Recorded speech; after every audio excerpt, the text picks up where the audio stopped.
Pimpinan kelompok kriminal bersenjata atau KKB, Aibon Kogoya, tewas dalam operasi penindakan yang dilakukan TNI di distrik Sukupa, Kabupaten Intan Jaya, Papua Tengah. Berdasarkan laporan resmi TNI, ada 18 anggota KKB yang tewas. Batalion Ayopa, Tentara Pembebasan Nasional Papua Barat, TPNPB OPM, Kodam 3, Dula, Wilayah Intan Jaya, kami mengakui bahwa benar apa yang disampaikan oleh TNI itu. Friends, welcome to the Manuscript Papua YouTube channel. Hi everyone, thank you for joining us here at Manuscript Papua. Aibon Kogoya dinyatakan tewas pada 14 Mei 2025, 2 hari kemudian, 16 Mei 2025, muncul dalam kondisi hidup dan segar bugar. Apakah rakyat Indonesia sedang dipaksa menelan kebohongan berulang kali? Pada Rabu, 14 Mei 2025, publik dikejutkan oleh laporan dari berbagai media arus utama, termasuk Tribun News, yang menyebut bahwa Aibon Kogoya, pimpinan kelompok kriminal bersenjata (KKB), telah tewas dalam operasi militer TNI di distrik Sugapa, Intan Jaya, Papua. Aibon dikabarkan bersama 17 anggotanya lenyap dalam penyergapan. Informasi ini diklaim oleh Tribun News telah dikonfirmasi oleh TNI melalui keterangan dan Satgas Media Korps Habema. Media-media besar menyambut kabar ini dengan gegap gempita, mengusung narasi kemenangan besar militer. Masyarakat pun, sekali lagi, disuguhkan cerita sukses dalam perang melawan pejuang Papua Merdeka. Namun hanya 2 hari kemudian, yakni pada 16 Mei 2025, semua narasi kemenangan ini seperti runtuh total. Sebuah video mengejutkan beredar luas di media sosial, menampilkan sosok pria yang diklaim sebagai sosok Aibon Kogoya, masih hidup, bernapas, segar bugar, dan sehat walafiat, dan dia menyampaikan bantahan. Dalam video itu, Aibon Kogoya mengaku bahwa dalam penyergapan oleh TNI memang ada anggotanya yang gugur, namun tidak mencapai 18 orang dan yang lebih mengejutkan ia menuding bahwa banyak korban dalam penyergapan tersebut adalah warga sipil. Mereka bukan pejuang bersenjata.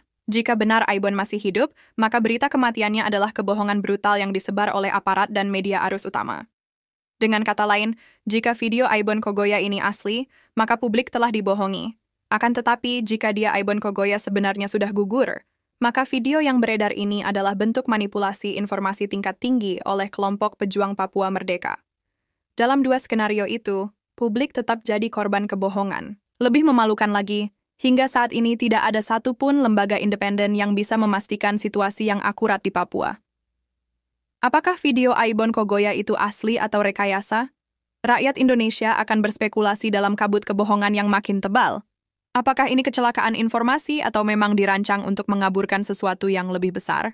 Fakta di Papua terlalu sering dibentuk oleh siapa yang paling berkuasa atas narasi. Kebenaran tidak lagi dicari, melainkan dibentuk. Ini bukan tentang perang senjata, tapi perang persepsi. Dan dalam perang ini, yang selalu kalah adalah masyarakat sipil, yang tertembak, terintimidasi, atau dibohongi. Sekali lagi, jika benar Aibon Kogoya masih hidup, berarti kebohongan besar telah disebar atas nama negara. Jika tidak, maka video Aibon Kogoya itu adalah bentuk manipulasi yang tak kalah berbahaya. Kebingungan ini adalah bukti nyata dari kacaunya perang sumber informasi dari Papua, di mana media terburu-buru tanpa verifikasi dari 2 sumber, baik dari pihak KKB maupun pihak aparat. Jika aparat negara menyampaikan klaim sepihak dan pihak KKB juga demikian, maka sudah final masyarakat telah sukses dijadikan objek eksperimen narasi.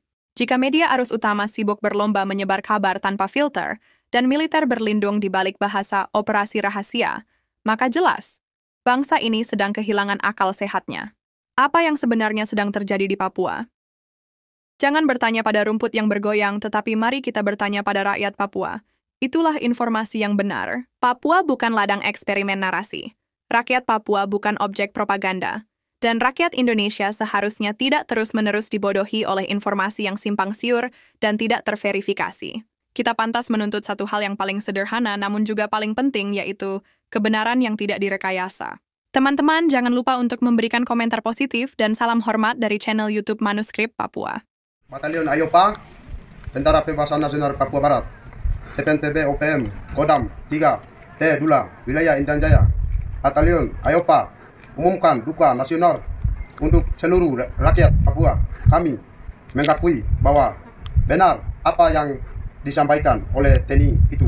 Nama Agus Mirip, 55 tahun, pangkat Kolonel, umur perjuangan 40 tahun, jabatan Penasihat Batalion 2 Ayopa gugur pada tanggal 13 bulan ke-5 tahun 2025 jam 9:50 telah ditembak oleh TNI dan ia gugur di Medang Perang di Kampung Jaintapa, Desa Tugusiga, Distrik Sugapa, Kabupaten Intan Jaya.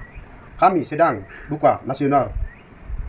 Selain Agus mirip, bukan pasukan kami. Kami Kodam 3D Dula. Itu pasukan Untius Kogeya. Lebih banyak korban adalah masyarakat sipil oleh TNI, bukan TPNPB di 3 kampung tersebut. Penyanggung jawab Komandan Batalion Hukuman Joani, Komandan Operasi 6 bulan Duit Tahu, Wakil Komandan Operasi Malas Agisimijau, Penyanggung jawab Kodam 3D Dula, Brigjen Aibun Kogea. Teman-teman, terima kasih banyak telah menyaksikan siaran di channel YouTube Manuskrip Papua. Kami sangat menghargai setiap dukungan yang kalian berikan. Tanpa kalian, perjalanan channel ini tidak akan terasa seistimewa ini. Salam dan hormat dari YouTuber Manuskrip Papua. Manuskrip Papua.